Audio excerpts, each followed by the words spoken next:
There are places that feel almost too perfect to be real, and St Laurence's Churchyard here in Frodsham's one of them.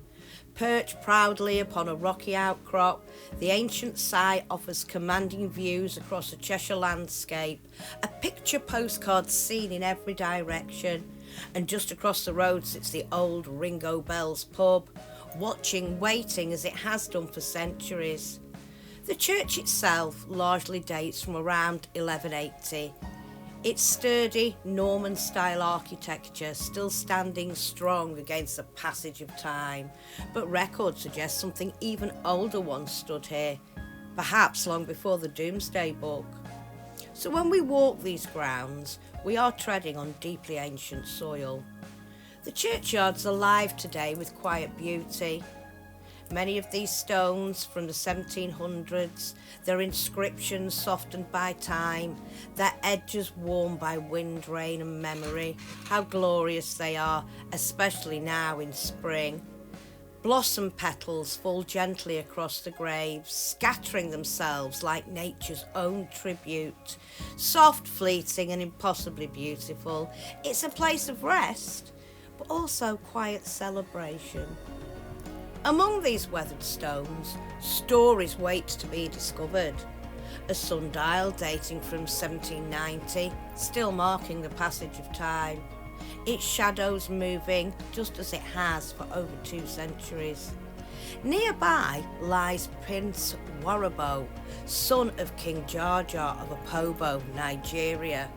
A life that began far from here, yet ended in this quiet corner of Cheshire in 1882. A reminder, churchyards do not only hold local stories, but echoes of a far wider world. Then there's the Wright tomb, built in 1806, and I must confess at first glance I rather mistook it for a public convenience. A humbling moment. But when you look closer, it reveals itself as something far more solemn, a house of the dead rather than the living. Perhaps most haunting of all are the traces of an anchoress's cell. A woman named Wimark or Wymark once lived here, enclosed within these very grounds. This was no simple life of solitude. The ceremony marking her enclosure was long, deliberate, deeply symbolic. After a church service, she was to stand before her cell, given one final chance to turn back, and then the walls were sealed. She was, from that moment forward, considered dead to the outside world. Last rites were given. The ritual echoed the very service of burial.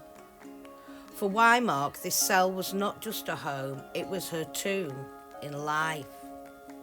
Now, I must admit, I'd almost resigned myself to leaving without finding any memento mori carvings. A small disappointment in what had otherwise been a truly glorious visit. But then, as I walked the path to leave, I happened to glance down, and there it was, beneath my feet, a deeply carved skull, crossbones, an hourglass, and a heart pierced by arrows.